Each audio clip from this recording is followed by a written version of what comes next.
आज मैं आपके लिए एक कहानी लेकर आई हूँ। कहानी का नाम है प्रेम भावना। तो चलिए शुरू करते हैं कहानी। एक छोटे से टापू पर सभी भावनाएं सुख दुख, अमीरी गरीबी, सुंदरता, बुद्धि, प्रेम एक साथ रहती थीं। एक दिन बुद्धि ने सभी भावनाओं को बताया कि जिस टापू पर वे रहती हैं वह कुछ ही दिनों में डूबने वाला है। प्रेम को छोड़ सभी अपनी नाव बनाने में जुट गईं। प्रेम भावना टापू पर आखिरी समय तक रहना चाहती थी। उसने अपने लिए कोई नाव नहीं बनाई। आखिरकार वह समय भी आ गया जब टापू डूब गया। सभी अपनी अपनी नाव में सवार थीं। प्रेम भावना ने अब दूसरी भावनाओं से मदद लेनी चाहिए। बच्चों, वह अमीरी के पास गई। प्रेम भावना ने अमीरी से निवेदन किया कि वह उसे अपनी नाव में बिठा ले। अमीरी ने कहा, मेरी नाव में इतने हीरे मोती, सोना चांदी, धन दौलत है कि उसमें कोई स्थान ही नहीं बचा, इसलिए मैं तुम्हें अपने साथ नहीं ले जा सकती। प्रेम भावना ने गरीबी की नाव देखी तो उसे देखकर ही उससे सहायता मांगने का मन नहीं किया। उसकी नाव में जगह जगह छिद्र थे। उसे शक था कि यह नाव भी गरीबी को शायद ही पार ले जा सके। तब उसने सुंदरता से अपनी नाव में बिठाने के लिए निवेदन किया, पर सुंदरता ने तो दूर से ही इनकार कर दिया। उसका कहना था कि गीली प्रेम भावना को अपनी नाव में बिठाने से उसकी सुंदरता कम हो जाएगी।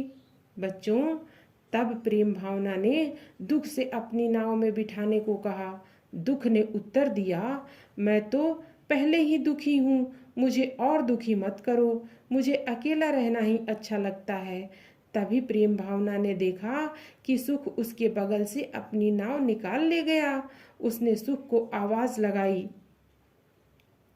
लेकिन वह तो अपनी मस्ती में ऐसा खोया था कि उसे कहाँ कोई आवाज सुनाई देने वाली थी।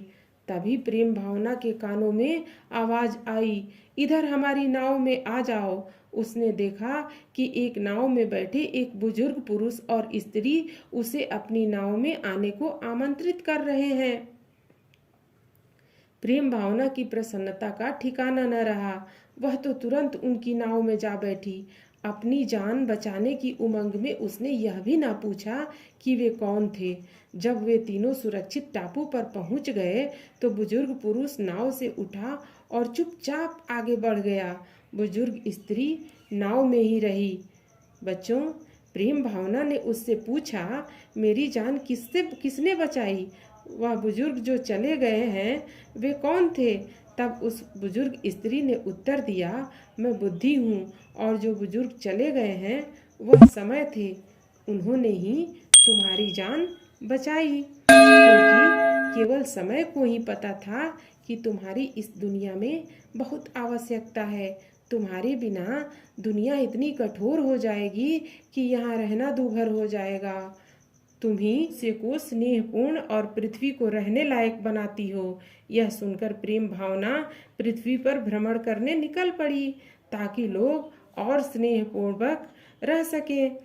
बच्चों, इस कहानी से हमें यह सीख मिलती है, यह संदेश मिलता है कि प्रेम ही जीवन का आधार है। तो बोलो बच्चों, कैसी लगी कहानी? कहानी यदि अच्छी लगी तो एक लाइक तो बनता ही है और सब्सक्राइब करना मत भूलना।